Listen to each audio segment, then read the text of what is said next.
Welcome to the top of the morning show. It's your girl TT from the D. Happy Wednesday, everybody. It's Hump Day Wednesday for some people, and it's Wind Down Wednesday for others. Whatever it is you choose to do today, I hope that you do it with grace, mercy, and do it your way. This morning, we're going to break down what are relationships. You heard me right. Relationships. What are they? We're going to explore the different type of relationships, healthy relationships, teaching us how to identify what those toxic relationships look like, but really focus on the different types of relationships and kind of just break them down, such as friendships, familyships, romantic partners, parentships, right? Guardianships, right? Petships, doctorships, nurseships. No, not like that, but just the relationship type that you may engage in. Your relationship with your friends, your relationship with your family, your relationship with your romantic partner or partners for those of you that are players, your relationship with your parent or parents, your relationship with your caregiver, your relationship with your guardians, your relationship with your pets, right? Your relationship with your doctors, your nurses, your dentists, your lawyers, yada yada, goes on and on. Sometimes people don't realize that relationships are really important. They actually are an important part of our lives, right? Because we learn to tap into those different type of relationships, the resources, the sources. Some bring us pleasure, some bring us pain. Some are fun and some are boring. Some are comforting and some are discomforting. Some support you and you support them, and some lack support and you don't support. Some provide security and some provide lack of security, right?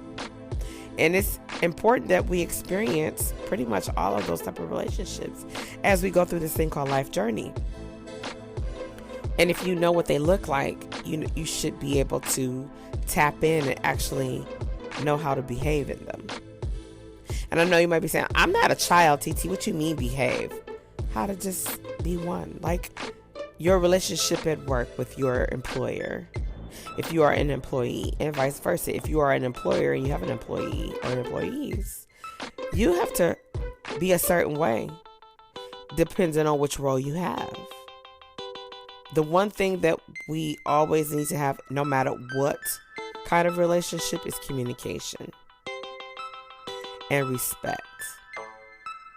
You get some people to say, so you get it, you got to give it. And if you get it, you got to give it. And I know that's the same thing, but some people feel like if you want to get respect, you got to give respect. If you don't give respect, you're not getting no respect. I feel you. I feel that. But relationships of all kinds can have a strong, influential impact on our lives as we know it. I promise you.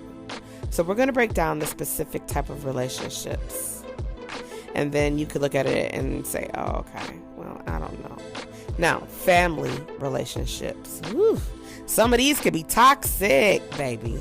Some can be very deliberating, to say the least. These are typical, or I should say they're typically the relationship between us and the people we are related to, sharing our bloodline. Now, we have extended family, of course. We have those chosen family members. Like, that's my cousin. Not by blood, but I choose this person to be like a cousin. I choose this person to be like a sister, like a brother, right? An additional mom, additional father, right? Involving the caregivers, guardians, grandparents, siblings, yada yada. Family relationships do not have to be with people who we're related to. And I just kind of said that. There are many different type of relationships that don't mean you have to share the same DNA. You know, you've ever heard somebody say, well, I was born into this family, but I chose my family. I don't know if we could look at that and say, okay, I was born into this family. That's the people in our bloodline. I chose this family. Does that mean that this man chose this woman to be his wife and now they're going to make a family and he chose her? Vice versa, this woman chooses and chose to be with that man, right? I don't know what that looks like. And it could look differently for all of us because we see things differently. Friendships. Now, our friends are people that we enjoy spending time with most of us do, right? And usually have something or a lot of things in common. Same interests, things we could talk about, places we desire to go see, visit, work, relationships, whatever. But friendships, for the most people involved, is a combination of affection, loyalty, respect, love, communication, trust, right? And we learn, most people anyway, we learn to make friends when we're children. At the early age, elementary school. Some people have a hard time making friends, so you might have some adults that be like, I don't have no friends. And it's like, okay, right? Many people have different type of friends that they met through school, through programs, like if you was a Girl Scout or you might have been a Boy Scout, right? You was a part of a cheer team, flag team, football team, basketball, yada yada, you get it. Baseball, softball, tennis, hockey, swim team, you get it, right? Friendships, we build them. Now let's talk about romantic relationships. I think majority of people over 18, I think it's safe to say, they've had some type of romantic relationship. And this is the type of relationship that is most commonly associated with the word relationship. And it involves a deep passion and a love for other people outside of yourself, because some people just love themselves, right? But at the start of a romantic relationship, you begin to really be nervous and excited. Like you might hear somebody say, oh my God, I caught butterflies, or I see butterflies whenever I see him, whenever I see her, my heart starts beating fast. Then there's often a level of physical intimacy that is not present in every relationship. Those are romantic ones. You got some people that's in romantic relationships and they're not attracted to one another at all. You got to ponder on that one, right? Now let's talk about proximity relationships. What's a proximity relationship, TT? Those are the relationships that we form with other people who are physically close to us, such as colleagues, classmates. These are people who would not normally become our friend, but I think I would like to sum it up and say, I think a word we're probably majority of us is familiar with is associate. My mother used to tell me when I was growing up, and I didn't understand it until I started getting older, because I used to look at my mother like, you're just jealous of my friends because you don't really have a lot of friends. And I thought that. My mom was like, you ain't got no friends, girl. These people ain't your friend. They'll lie and do this, that, in your face. I was like, nah, not my friends. And as I got older, I realized what she was saying. Like, oh, mom was right? Yeah. You live and you learn. Here it is. How can I say this? Let me see. Your relationship with yourself. You heard me right. Your relationship with yourself. See, having a good relationship with yourself means that you love and you respect the best for you. You accept nothing less than what's great for you in a perfect world. But you don't see yourself means that if you don't see yourself, then you don't see your own value. And let me be clear. If you don't see your own value, somebody gonna tell you your value. All right? And I don't think we would like that. I will say this, though. Many people tend to be mean to themselves. They've been tossing around this word called self-care, a conjunction. Self-care, right? Self-care. Oh, you got to add self-care, right? Self. Take care of yourself. Care about yourself, right? So we equate that to saying it's called self-care, but it's really being aware. And this helps us be our own best version of who God intended us to be. At least that's in my opinion.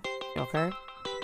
Now, Let's talk about healthy relationships. Now, we mentioned this earlier that, there's different type of relationships, and we need to know how to be in those type of different relationships. Well, let me say this.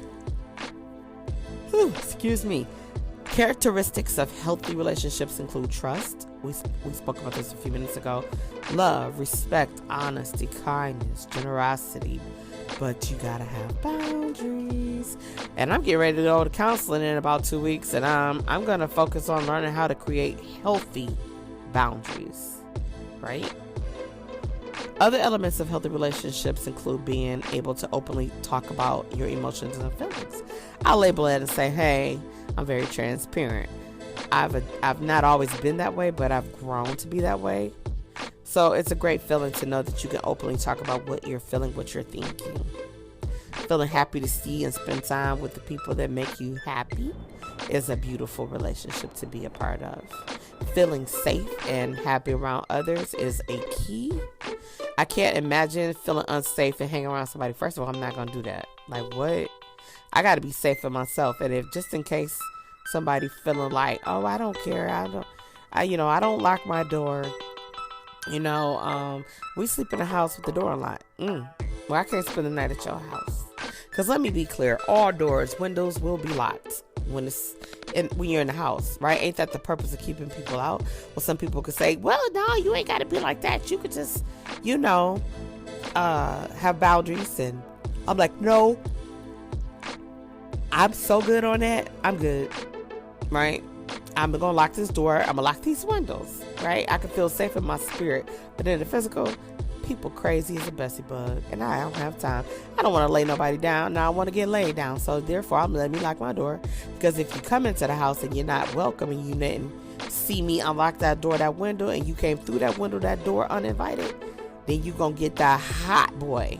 And I ain't talking about the hot boys. I'm talking about that hot boy. Now, healthy relationships can also have positive effects on our lives, such as making us feel less stressed. Having healthier relationships can go hand in hand, okay? And I say that because it helps your behavior become more healthier as well. You might be like, how you got a unhealthy behavior? Because it can happen. Now, if you don't believe me, you can ask our residence licensed therapist, Kyra B. Put that in your questions and send that on over to us, okay? Now, when does an unhealthy relationship become abusive? There's not always a way to say this is when that happened. However, a typical way of understanding this is when it involves one or more person showing behaviors that are not healthy, right? A lack of respect, or let's say disrespect, okay? And whereas abusive relationships involve one or more people treating the other with cruelty, violence, ignorance, especially regularly or repeatedly, I should say. Abuse may look different in your eyes than they look in mine, vice versa. But just recognize that nobody wants to be hurt. Nobody wants anybody to put their hands on them. Children don't want nobody to put their hands on them. So you know how it is when you get ready to spank your child or discipline your child, they be wanting to say something. Now some people say, well, my parents said express myself. Yeah, express yourself without getting your teeth knocked out. Let's do that, okay? It's not healthy for a child to talk out their neck to their parent and think like they're supposed to be rewarded, or think like, oh yeah, everything is great. Is it? No, it's not. Who are you lying to, sir, ma'am? Rhetorical. I don't expect you to answer that. I will say this though. Behaviors that are found in unhealthy relationships, you guess. Discuss. Physical abuse. And that's when one person in the relationship hits, kicks, pushes, bites, any type of physical harm in any other way to the opposite sex or the same sex, because there are opposite sex relationships and same sex relationships.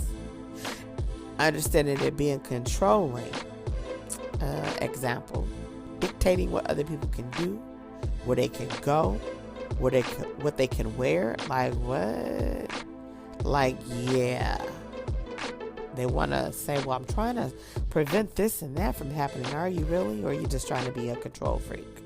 And a lot of times it's because they wanted the latter part. They wanted to be a control freak. Now, another form of control may be pressure. A controlling or abusive partner may be pressuring you into doing things that you may be made to feel uncomfortable. That's very, very possible. And if you don't like it, sometimes they'll be like, I'm going to leave you. And then you go through I don't want to be alone. Blah. What? Okay. It ain't going to be the first and last time that somebody treats you like that. So you got to know how to deal with people accordingly. Humiliation is another sign of an abusive relationship. That's when your partner, who is humiliating you, may make you feel bad by calling you names, making fun of you in front of other people, all that. Okay? And if you feel like your partner is that way, you might want to say, okay, I see the signs, right? Do something about it. And I ain't talking about it in a negative way, but be who you're supposed to be. Be grateful for who God designed you to be. Live your best life. Don't live your life reckless, though, right? Understand that this too shall pass. And when it does pass, what are you going to do with the wisdom and knowledge that you have been blessed to get? Now, that's, again, another rhetorical question, because if you answered it, I would be able to see you anyway, right? And because we don't have that line set up, you can't call in to the top of the morning show. Not yet. But guess what? It's coming. Will it be here season 2? Maybe. I'm not sure, but it's coming. Well, that's all I have for you this morning. I'm super excited. I'm looking forward to tomorrow, a Thankful Thursday session. Until then, it's your girl TT from the D, and I'll see you soon.